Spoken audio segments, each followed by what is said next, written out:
अर्थनीति, अर्थशास्त्र, ये बहुत जटिल चीज है और विश्व में, हमारे देश में जो अपने आप को कहते हैं मैं अर्थशास्त्री हूँ, लोगों को गुमराह कर देते हैं. They are used to fool people because they know how to use numbers and how to turn and twist numbers to suit a particular message. क्योंकि एक एक जो शब्द है, इसका माने, इसका मतलब varies over time, over space, across the world. देखिए, दो शब्द, कैपिटलिज्म यानी कि पूंजीवाद और सोशलिज्म यानी कि समाजवाद. अलग अलग जगह में, अलग अलग देशों में इसका माने और मतलब अलग है. अगर आप डिक्शनरी में चले जाएंगे एंड से व्हाट इज कैपिटलिज्म, या गूगल विकिपीडिया में चले जाइए या गूगल गुरु का सहायता लीजिए, आपको कहेंगे capitalism is an economic system in which private individuals and businesses they own the goods, the capital goods or the means of production to make profit instead of the government which is supposed to represent the people. And when the government, यानी कि सरकार जब काम करते हैं, सिर्फ मुनाफे के लिए काम नहीं करते हैं. जो एक निजी व्यक्ति एक कहीं कारोबार जो करते हैं, जो कोई उद्योगपति आप कहिए, और अलग अलग जगह में हम सोच रहे थे सचमुच क्या है, कौन पूंजीवाद में विश्वास करते हैं, कौन समाजवाद में विश्वास करते हैं. And the most interesting example of this kind is the People's Republic of China, which is the world's most populous country. लगभग 140 करोड़ से ज्यादा चीन का आबादी है. कुछ सालों में भारतवर्ष में इससे ज्यादा लोग. People say there will be more people in India than in the People's Republic of China. The demographic profile will be very different. We have many more younger people. People like you. More than half of the population of India is young. Now we can define, and how you define it. It is. Now, सब लोग इनसे पूछते हैं, चीन क्या सचमुच पूंजीवाद में विश्वास करते हैं या समाजवाद में विश्वास करते हैं? चीन के लोग कहते हैं नहीं, हम अलग अलग लोगों को हम मौका देते हैं कारोबार करने के लिए, मुनाफा कमाने के लिए, फिर भी सरकार चलाते हैं एक राजनीतिक दल, and the party retains control. वो नियंत्रण करते हैं कौन कहाँ जाएगा, क्या कैसे जाएगा. हमारे देश जैसे हैं वहां पे चीन में तो चुनाव नहीं होते, एक ही पार्टी चलाते हैं. तो पूंजीवाद, समाजवाद, लोकतंत्र, ये सारे शब्द का अलग अलग माने हैं. अमेरिका में चले गए, जब एक आर्थिक संकट हुई थी 2012 में, पूरा उस समय जो वॉल स्ट्रीट है, एकदम सारी कंपनी, जो बड़े बड़े कंपनी है जैसे लेमन ब्रदर्स, जैसे जनरल मोटर्स, डूब गए कंपनी, और सरकार के पैसे लेके इसको जिंदा रखा अमेरिकी सरकार. अगर अमेरिका बोलते हैं हम तो फ्री एंटरप्राइज कैपिटलिज्म, हम तो खुले बाजार में विश्वास करते हैं. ऐसे बहुत सारे देश है, जैसे नॉर्डिक कंट्रीज बोलते हैं, स्वीडन, डेनमार्क, नॉर्वे, आइसलैंड. जिस तरह शिक्षा के ऊपर, स्वास्थ्य सेवाओं के ऊपर, बिजली, सड़क, पानी, ये सारी चीजों के ऊपर जो हम कहते हैं बुनियादी ढांचा, द इंफ्रास्ट्रक्चर, एक तो है फिजिकल इंफ्रास्ट्रक्चर और एक है सोशल इंफ्रास्ट्रक्चर. इसके ऊपर जितना खर्चा करते हैं, बहुत सारे ऐसे देश हैं जो अपने आप को कहते हैं हम पूंजीवाद में विश्वास करते हैं, नहीं करते हैं। फिर भी ये देश की जो सरकार आते हैं जाते हैं, सोशल डेमोक्रेट कहते हैं। रूस में आज कहते हैं ओलिगार्की है। एक व्यक्ति व्लादिमीर पुतिन चला रहे हैं, युद्ध चल रहे हैं इस वक्त यूक्रेन में। इसका असर आप सबको, कच्चे तेल का कीमत बढ़ गया, पेट्रोल डीजल का कीमत बढ़ गया, बहुत सारे कारण के लिए बढ़ रहा है। मगर एक कारण है कि यूक्रेन में और यूक्रेन और रूस के बीच एक लड़ाई चल रही है, संघर्ष चल रहा है। तो मेरा कहना है कि आप देखेंगे कि ऐसे बहुत सारे देश हैं जो अपने आप को कम्युनिस्ट बोलते हैं, सोशलिस्ट बोलते हैं, जो शिक्षा के ऊपर, स्वास्थ्य के ऊपर खर्च करते हैं ज्यादा, जैसे वियतनाम, जैसे क्यूबा, मगर अपने आप को वो बोलते हैं हम समाजवाद में विश्वास करते हैं। और ऐसे भी देश होते हैं जो कहते हैं कि हम पूंजीवाद में विश्वास करते हैं, मगर उनसे ज्यादा खर्च करते हैं शिक्षा के ऊपर, स्वास्थ्य के ऊपर। भारतवर्ष का प्रधान, जो पहला प्रधानमंत्री थे पंडित जवाहरलाल नेहरू, उन्होंने कहा India should have a mixed economy. एक मिश्रित अर्थव्यवस्था में पंडित नेहरू विश्वास करते थे और कहते थे भारतवर्ष ऐसे एक देश है, इतना विविधता है, हम कोशिश करेंगे अलग अलग देश के सबसे अच्छे हिस्से हम ले लेंगे। तो we want to take the best of capitalism and we want to take the best of socialism. This was his goal. मैं आज कह सकता हूं कि बहुत लोग कहते हैं मिक्स्ड इकोनॉमी की जगह we have a mixed up economy. We took the worst of capitalism and the worst of socialism. What was the worst of socialism? They did not encourage entrepreneurship. That's one. I'm giving you different views. It's not that I necessarily believe in this view, but I'm giving you different points of view. Or, so we said, okay.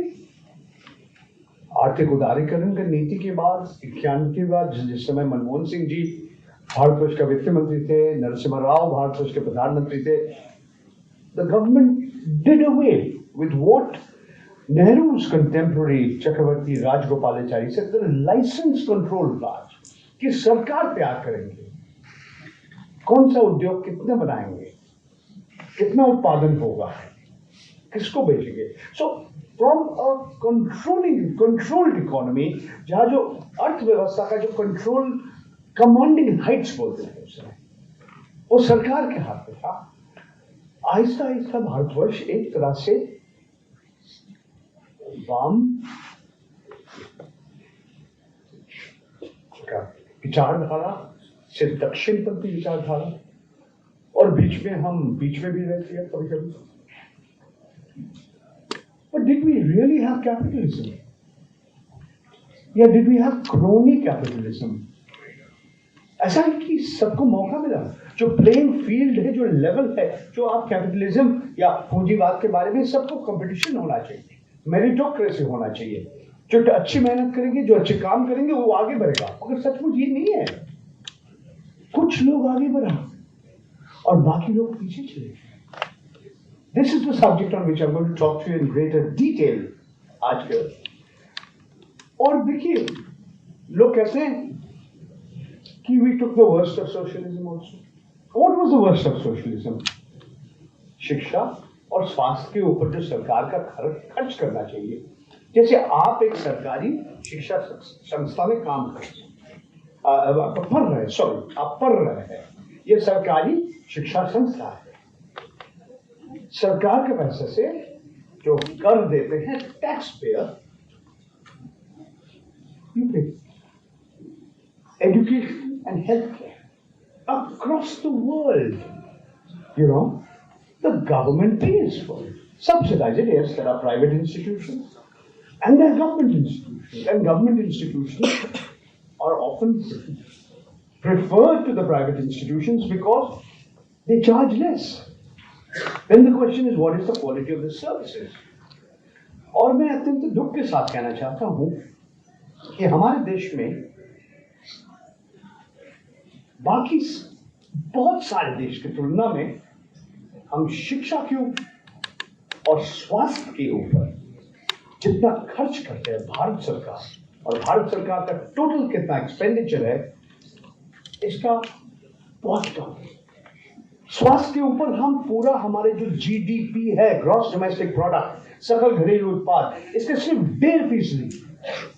Bharat सरकार वित्त मंत्रालय का आर्थिक समीक्षा economic survey खुद कहते हैं इसका दुगना होना चाहिए, 2.5% होना चाहिए, 3% होना चाहिए। शिक्षा, वही कहानी है शिक्षा के ऊपर। आप आश्चर्य हो जाएंगे, बाकी सारे और बहुत सारे देश में चाहिए। अफ्रीका का 54 देश है, शायद कुछ देश छोड़ के, या लैटिन अमेरिका कुछ देश छोड़ के, ज्यादा से ज्यादा इतना जो हम कहते हैं आउट ऑफ पॉकेट। एक व्यक्ति एक परिवार में जब बीमार हो जाता है, अस्पताल में जाना पड़ रहा है,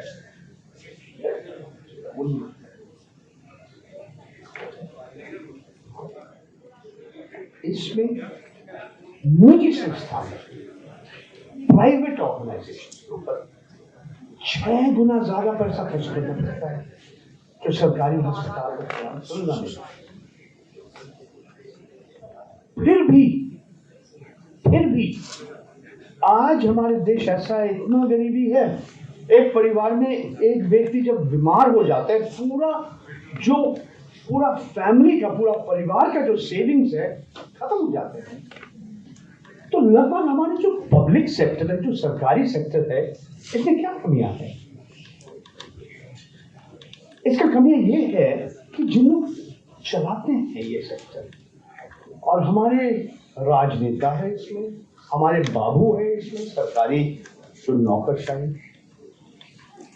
कि अपने आप कहते हैं ये सरकारी पैसा हर नागरिक का पैसा नहीं है, मेरा बाप का संपत्ति है, इस मंशा से चलाते हैं। They treat the resources that belong to the people of the country as their private resources.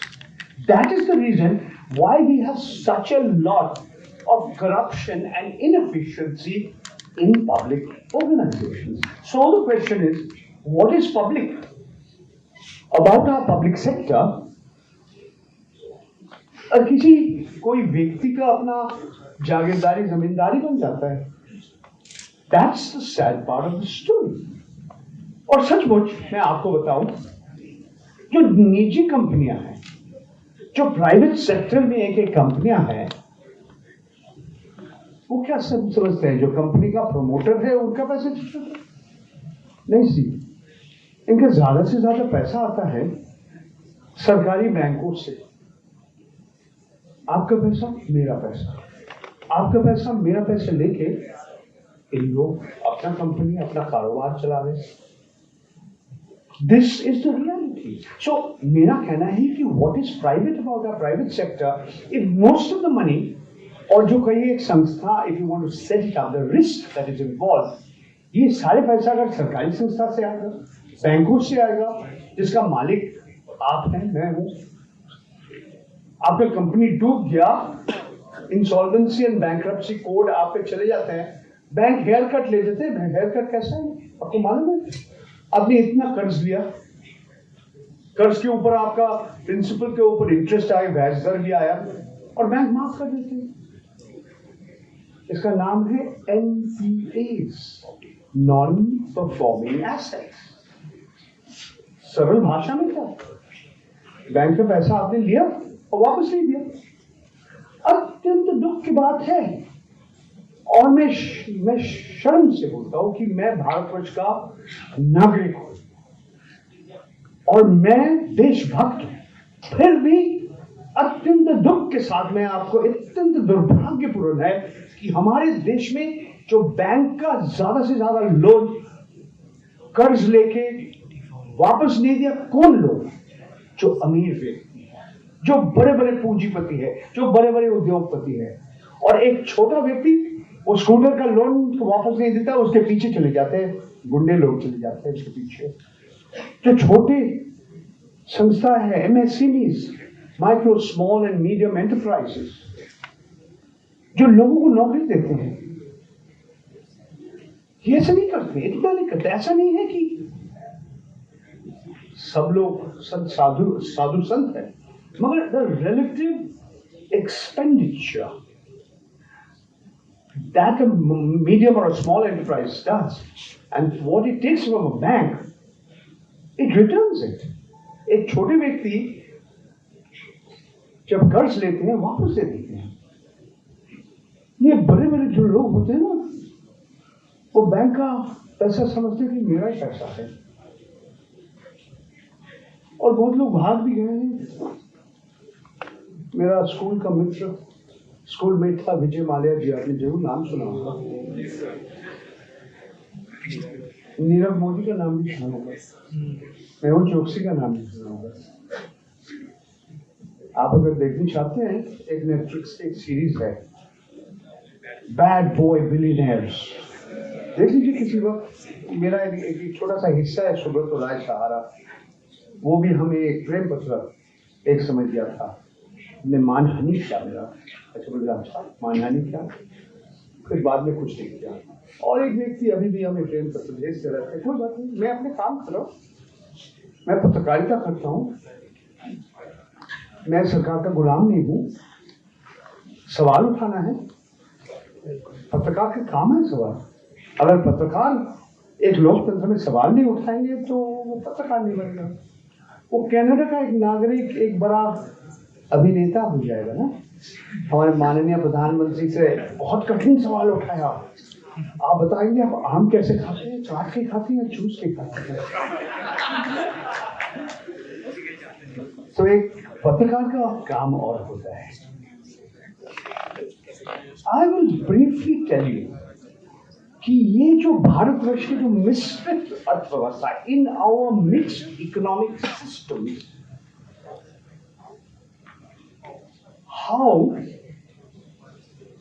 we have a situation where the gap between those who have and those who don't have, between the rich and the poor, have actually widened. और ये जो आंकड़ा है, मैं उससे आंकड़ा का नाम बता देता हूँ। लोग कहेंगे नहीं, इस आंकड़ा के साथ नहीं, बाद में जैसे हम we calculate income, we don't calculate wealth. मगर ये तो बात है ना, आप कुछ लोगों को ज्यादा प्रोत्साहन देंगे, ये नहीं। Let me give you some statistics based on two reports. एक ऑक्सफैम का एक रिपोर्ट है जो जनवरी 2012 में आया था। एक और रिपोर्ट है वर्ल्ड इनइक्वालिटी रिपोर्ट, दिसंबर 2021 में। सब ऑनलाइन में आपको मिल जाएगा। अगर जो आंकड़ा है पूरा विश्व में और भारत में, आपको आश्चर्य करेंगे। पूरा विश्व में 252 लोग हैं, 252 men, 252 men all over the world. In this world where there are over 750 crore human beings, 252 men have more wealth. उनका संपत्ति is more than 1 billion.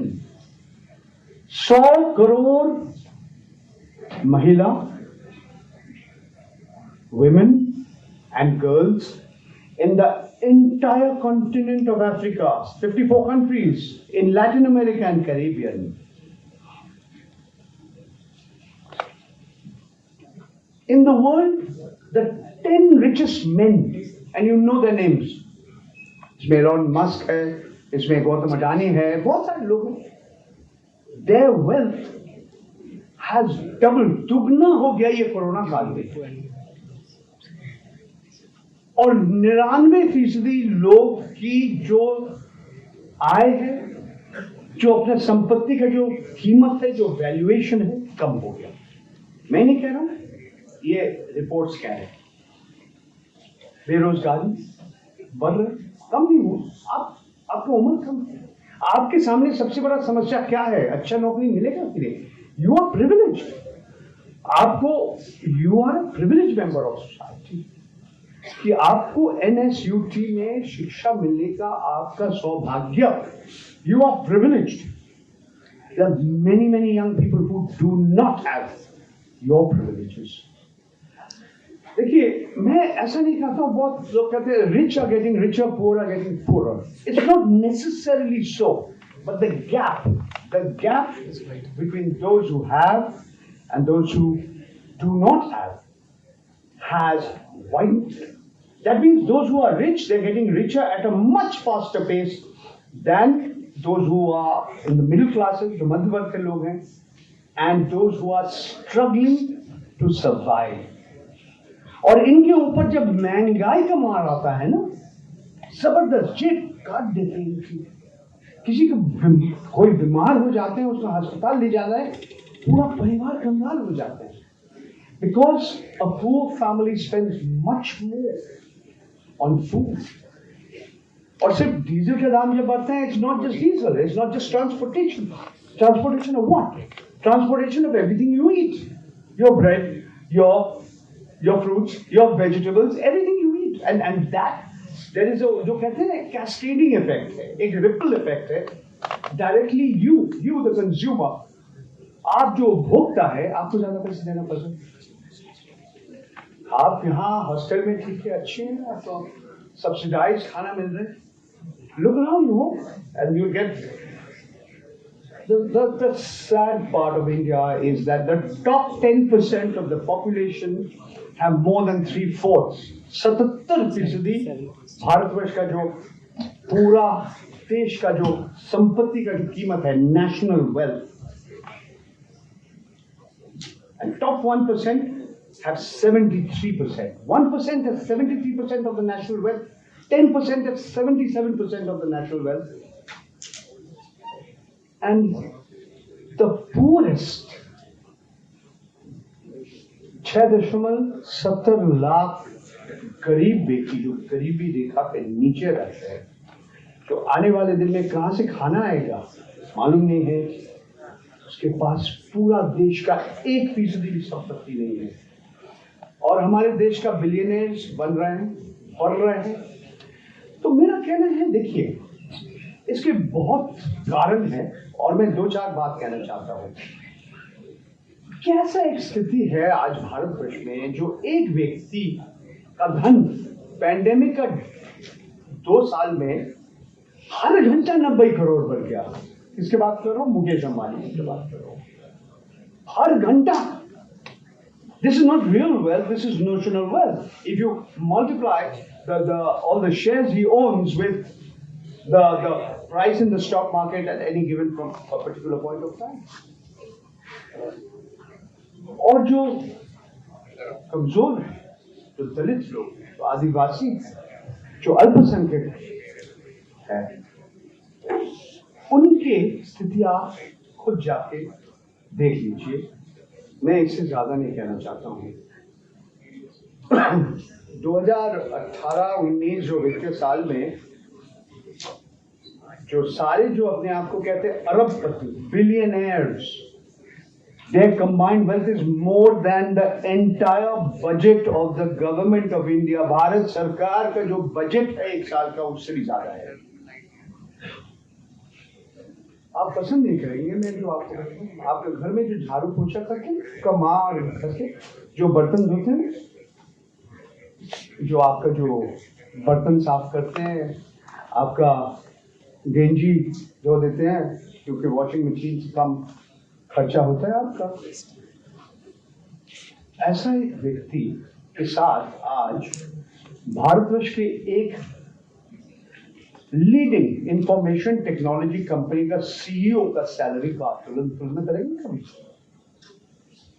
एक बड़ा आईटी फर्म, इंफॉर्मेशन टेक्नोलॉजी, सूचना प्रौद्योगिकी का कंपनी, इनका जो टॉप लेवल जो मैनेजमेंट है, जो सीईओज है,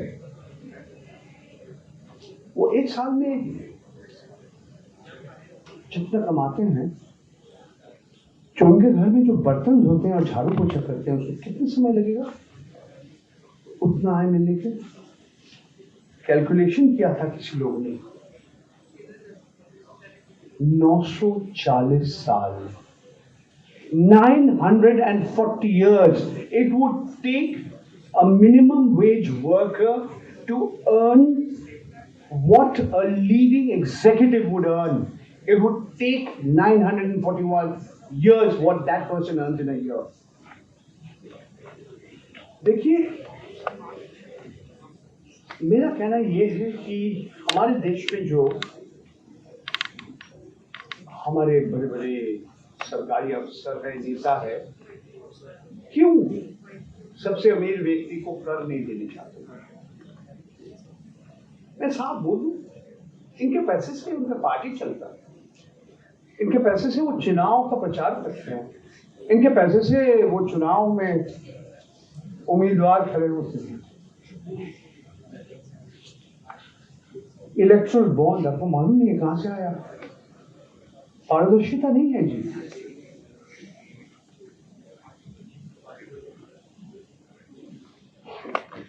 देखिए, दो तरीका का टैक्स होता है और हमारे बाद जो वक्ता साहब हैं, राज जी हैं, इंडियन रेवेन्यू सर्विस, वो आपको बताएंगे। एक है डायरेक्ट टैक्सेस और एक इनडायरेक्ट टैक्सेस। डायरेक्ट टैक्सेस आयकर, income tax is a direct tax. जिसको ज्यादा इनकम है वो ज्यादा पैसे देते हैं। मगर इनडायरेक्ट टैक्सेस क्या होते हैं? जैसे जीएसटी, जैसे कस्टम्स, जैसे एक्साइज ड्यूटी। और जैसे एक उदाहरण में देना, आप एक क्या बोलते हैं कोको कोला, कैंपा कोला या वो पेप्सी कोला खरीद लिया, तो उसके ऊपर कुछ टैक्स सरकार है। तो आप जितने टैक्स देते हैं, या जो लाल बत्ती में खड़े होकर भीख मांग रहे हैं, वो जो टैक्स देते हैं, वो सबसे अमीर व्यक्ति भी वही टैक्स देते हैं। To buy that same product, they pay the same tax. So you buy a matchbox, or a box of matches, or a candle, or a bottle of water, you pay the same price irrespective of how rich or how poor you are. Not so income tax. Because the more you earn, yes, there are various ways you can actually reduce the burden of tax. But those are direct taxes and are more progressive. और अगर आप पूरा जगत भारत सरकार जो राजस्व अगर देखेंगे, if you calculate the total revenues of the government of India, you will find that a higher proportion of the government's revenues come from indirect taxes and not from direct taxes. यानी कि हमारा पूरा जो कर का जो system है, जो व्यवस्था है, ये जिसके पास है उसको ज्यादा फायदा मिल रहा है। देखिए, सब लोग कहते हैं कि हाँ, ये तो एक गरीब व्यक्ति हमें एक दिन बताया, हर एक 5 उंगली एक नहीं होता है। ठीक, मैं मान लिया, मगर जिस तरह से दुराई भारतवर्ष में बढ़ गया, हमारे देश में जो एक तरह से हमारा समाज में जो असंतुलन आ रहे, आप खुद जाकर, you get out of the campus, travel the roads, go to the villages, and you will see the condition. We have done away with inheritance tax. We abolished it in 1985. Wealth tax, जो संपत्ति के ऊपर जो कर था, ये भी हमने abolish कर दिया।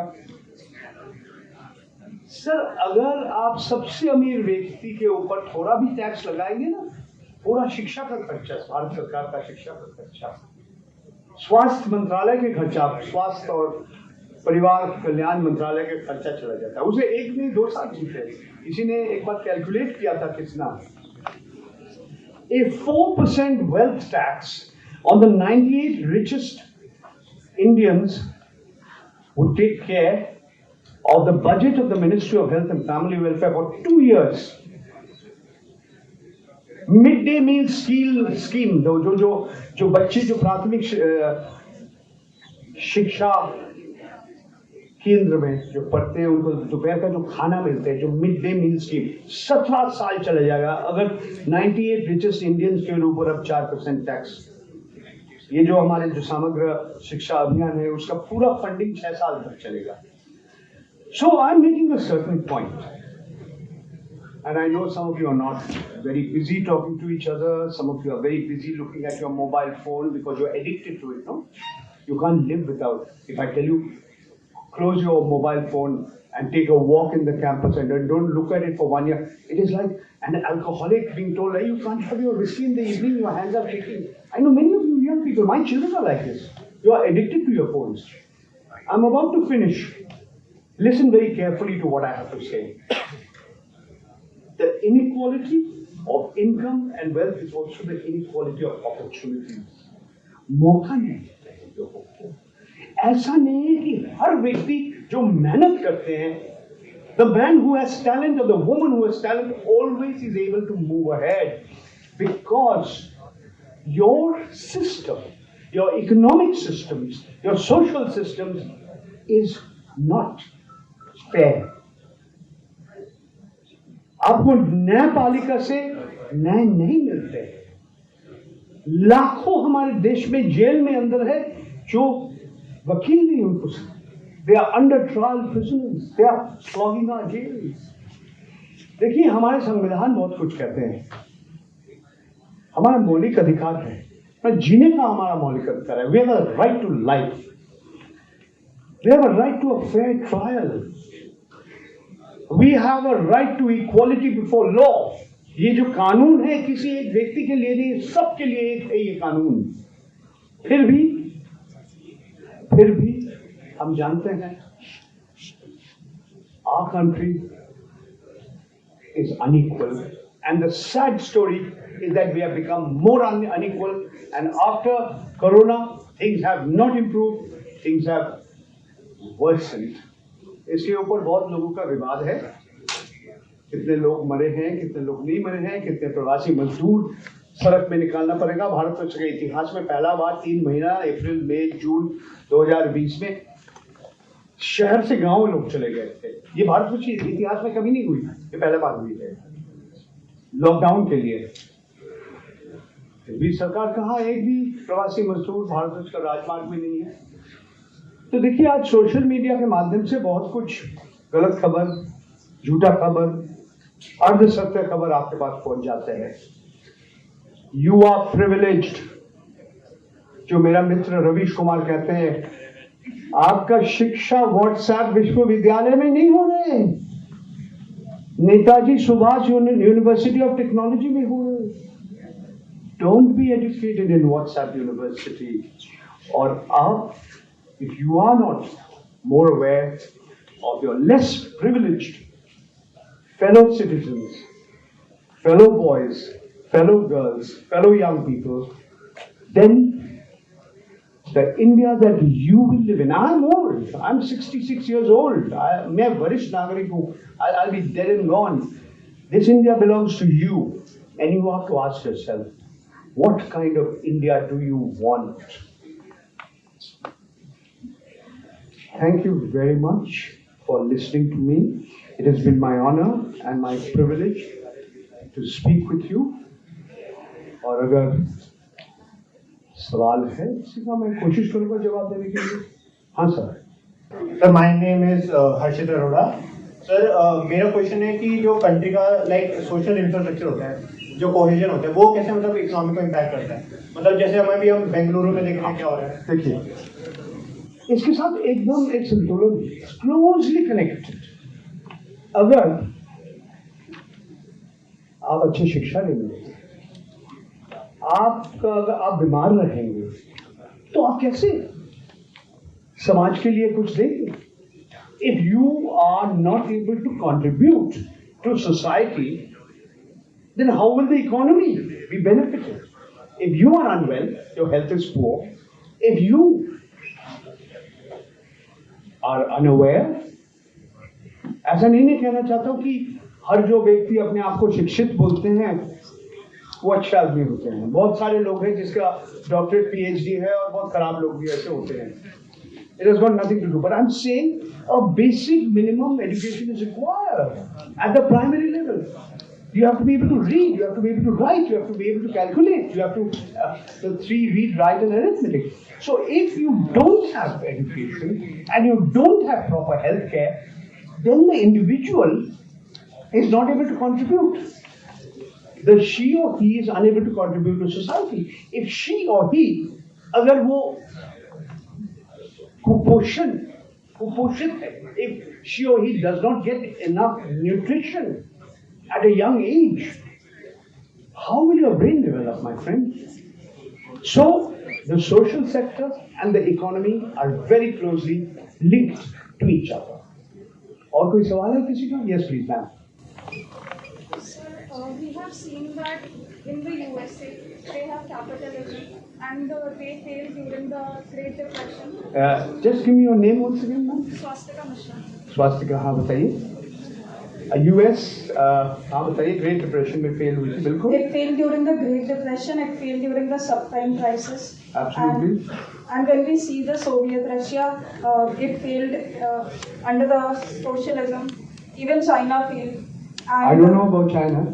They say we are the biggest economy in the world. They say. Sir, but they opened the market to FDI in the 1980s, I think.